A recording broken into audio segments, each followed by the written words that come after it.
Greetings, all. Welcome to LMH Storytime. Today's book, The Sour Grape by Jory John and Pete Oswald. I'm a grape, a sour grape. Grrr. If somebody upsets me, I'll remember it. If somebody wrongs me, I won't forget it. If somebody insults me, I'll never ignore it. Nope. See that banana over there? That banana slipped and bumped into me.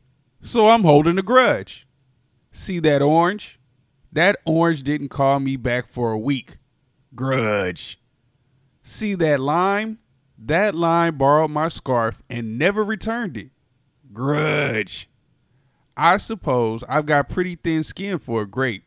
Nobody steps on this grape. Grrr.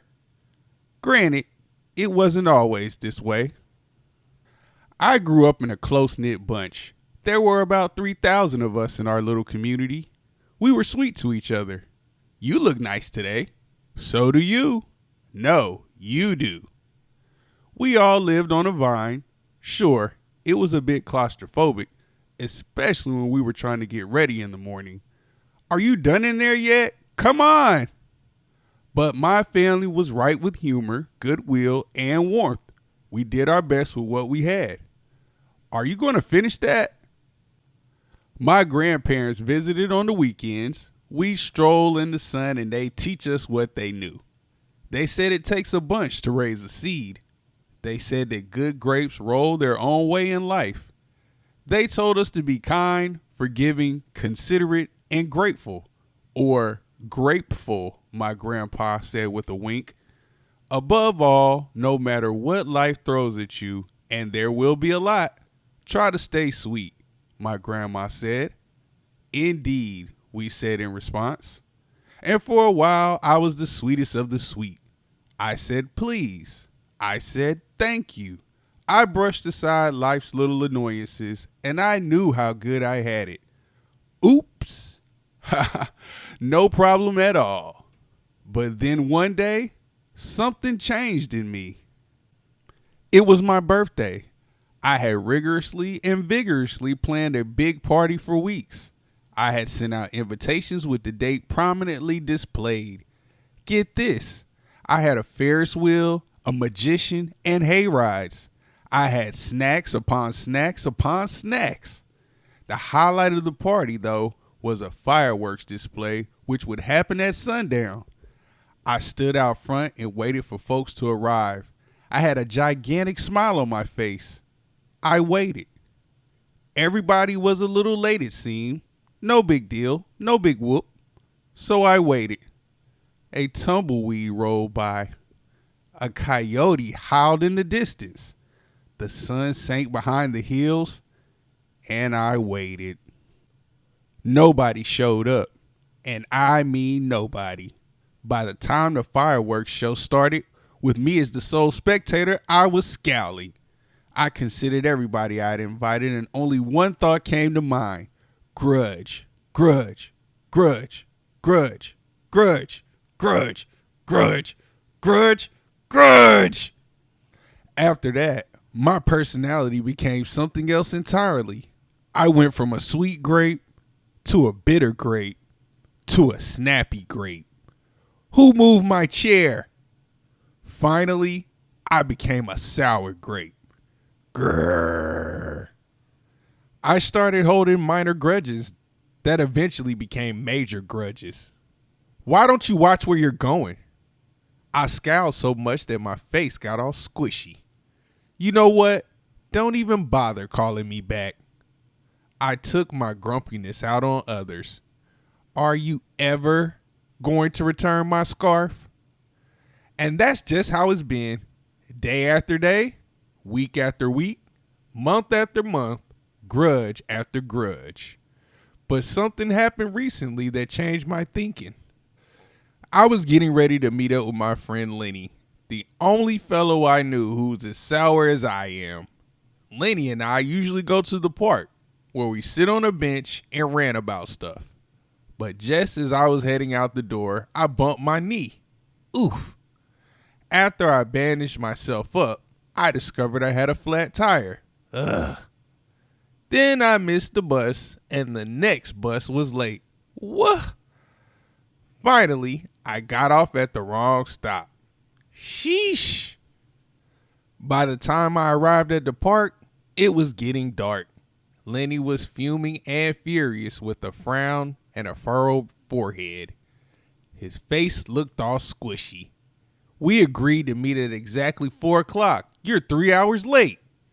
I tried to explain why I was so tardy, but Lenny wouldn't listen. He had already made up his mind. He had formed a huge grudge, and he wouldn't budge. I couldn't believe it. How unfair, I thought. How ridiculous, I thought. How similar to the way I would react. Lenny was pretty worked up. He was pacing back and forth, emitting occasional grumbles. His tone was tart. So I gave him a little space. Besides, it was nice out.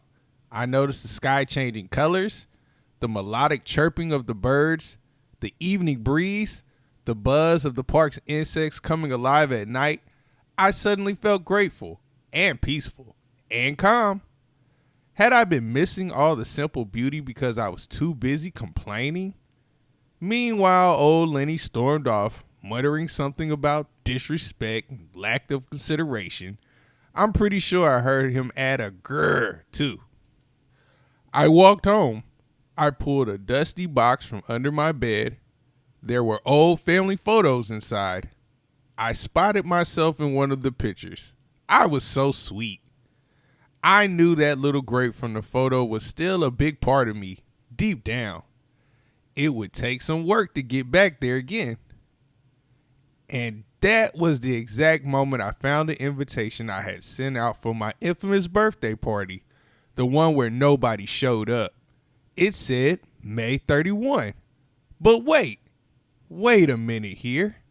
My birthday was on May 21. Alas, I told everyone to come on the wrong day. It was all my fault.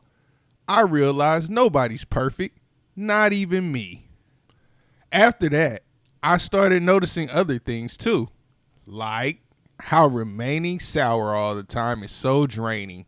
I wasted so much energy holding grudges when I could have easily cleared the air if I felt hurt. And yes, I still get upset from time to time, but that's okay. Because now I talk, and I listen, and I work things out instead of just walking away. My sourness is fading. I'm letting go of all my grudges. And hey, it's working. Slip-ups happen. I'm just glad you're okay. Aw, thanks. That scarf looks sublime on you. Why don't you keep it? Really? You're the best. Aren't you glad we got to catch up? I'm so grateful that we did. Sure, sometimes I still let out a little grrr when I'm frustrated. Like this. Grrr. But then I move on. My face is less squishy too. Oh, and don't worry, things are okay with Lenny again. Gosh, sorry I'm late. You must be furious. No big deal, my friend. You know what? If you look at things in the right sort of way, and if you remember to be kind, considerate, forgiving, and grateful, life really can be pretty sweet. Yes, indeed. The end. Thanks for reading The Sour Grape with us on LMH Storytime. If you like this story, help the channel grow by giving us a thumbs up, sharing it with a friend, and leaving a comment about this story or other stories you'd like to hear.